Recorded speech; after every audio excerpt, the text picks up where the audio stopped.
My name's Don Tapscott, and for 4 decades, I've been an advocate of the digital revolution.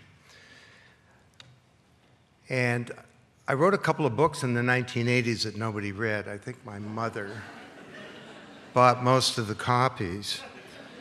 But in the early 1990s, I wrote a couple of books, one called Paradigm Shift, and then in '94, I wrote a book called The Digital Economy, which they say was the first bestseller about the web. And 20 years later, I was asked by my publisher to write an anniversary edition, so I had to go read the book. And it was humbling. The book stood up pretty well. And I came to a number of conclusions that that's what's happened over the last couple of decades. Going forward, we're entering a whole new age with these extraordinary new technologies, machine learning technologies that do things they weren't programmed to do. Blockchain, new internet of value, where we can now trust each other to do transactions without an intermediary. And trust is achieved by cryptography and collaboration and some clever code. The Internet of Things and others that were mentioned. And I also concluded the industrial age is finally coming to an end.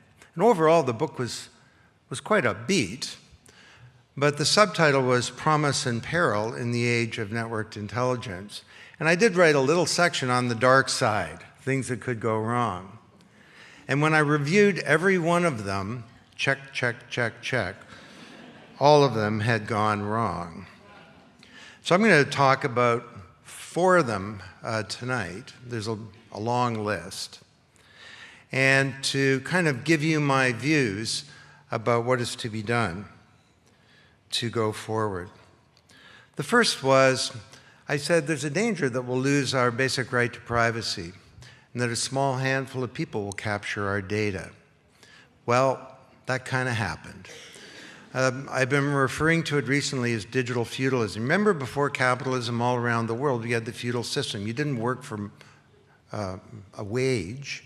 You were tied to the land. You grew a bunch of vegetables, but the feudal landlord expropriated them all and you got to keep a bit. Well, today we all create the new asset class. It's called data.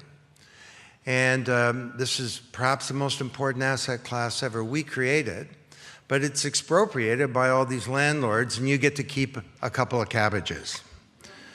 And that's a big problem because first of all, it means that you can't use this data to plan your life. Secondly, it means that these huge fortunes have been created and we now have a bifurcation of wealth. We have this crazy thing that's happening where our economy is growing and the middle class is shrinking throughout the developed world. We have wealth creation and declining prosperity. But also our privacy is being deeply undermined. And people say to me, well, Don, privacy's dead, get over it. I think that's ignorant. Privacy is the foundation of freedom. And all this data constitutes our identities. We need to get them back so that we can manage them responsibly for ourselves and protect our basic rights. How are we going to do that? How are we going to create a self-sovereign identity that each of you own your own data? Under the industrial age, we achieve prosperity through a job. And you have full employment, you have prosperity. Well, that's not happening now. And furthermore, get ready for a new wave of extraordinary technologies that will violate Schumpeter's law of creative destruction, which I always believed in. You know, technology comes in and wipes out old jobs, but it creates all these new ones. The #1 job type for men in the United States is truck driver. Well, that's going to be gone in 10 to 15 years, not in 50 years. There won't be any truck drivers, for that matter. There won't be any drivers. The #1 job type for women is cashier. That'll be gone. But it's not just blue collar. Computers can diagnose patients better than doctors, and they can analyze x-rays better than radiologists, and they can dispense pharmaceuticals better than druggists. So how are we going to achieve prosperity? We have growing wealth and structural unemployment. That's inevitable in my mind that will happen. How are we going to solve that problem? In the book I said, I think the internet's going to bring us together. because we're all going to have access to the same information. I said it could go the other way. I mean, you could have a fragmentation of public discourse. We could all follow our own point of view. We could end up in these little self-reinforcing echo chambers where the purpose of information is not to inform us, but it's maybe to give us comfort for our preconceived point of view. Well, the way we informed ourselves as society is collapsing. We have information overload. We now have this post-fact society where the President of the United States can tweet that his predecessor wiretapped him. Not only impossible, but a preposterous thing to say, and 30% of the population believes it. We now have close to 20% of Americans who think vaccinations are a dumb idea. I was talking to an epidemiologist at Davos last year who said that we're going to probably need another plague in America before we convince people that science is a good thing. So, how are we going to inform ourselves in a world where the old ways of doing that are collapsing? And back then, I wrote a whole chapter on the reinvention of government. I said, I think technology can reinvent government and create whole new models of democracy.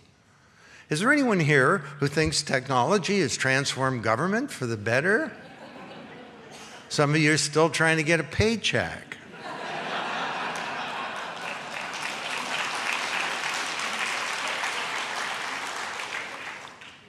Trust is at an all-time low in our institutions. And we arguably have a crisis of legitimacy of our democratic institutions. Seymour Martin Lipset, the great American sociologist, talked about legitimacy as the idea that you may disagree with who's in power, but at least you think the institution, like democracy, is a legitimate one. Fewer and fewer people do these days. Many young people are not voting. Voting's been declining amongst youth for 15 years. A lot of young people agree with the bumper sticker, "Don't vote, it only encourages them." And it's kind of funny, but it's actually not, because the alternatives to democracy are quite terrifying, and they're growing all around the world. So how can we move beyond this first era of democracy where we created these representative institutions, but there was a weak public mandate, citizens were inert, there was opacity? How can we move to a second era based on public deliberation, a culture of active citizenship, transparency, good government, smart votes, where governments are actually accountable to citizens, rather, say, in the United States, to the big funders who put them in power? So, Houston, we have a problem. These are 4 of a whole bunch of issues. When we moved from the agrarian age to the industrial age, we developed over time a new social contract. We figured out people need to be literate. So we created the public education system, created a law. You have to go to school. It's against the law not to go to school. We figured out people are going to live in the cities, are going to need a social safety net. We figured out you can't have one oil company owning all the oil, created anti-monopoly legislation. We did a whole bunch of things that together constituted a social contract. Well, what's the social contract for the digital age look like? I think we need to build a new one. And to do that, in Canada, we haven't had a royal commission in a long time. We should have a 21st century digital royal commission engaging millions of Canadians in thinking through a new social contract. What are our basic rights in the digital age? What kind of new institutions and new directions and new policies do we need to ensure that this smaller, more connected world that our children inherit is actually a better one? People say to me, or ask me, what's the future going to bring? I'm of the school that the future is not something to be predicted, it's something to be achieved. Now is the time to come together as a country and to connect and to achieve a new future. And maybe this digital age will be an age where the promise is fulfilled and the peril is unrequited. Thank you very much.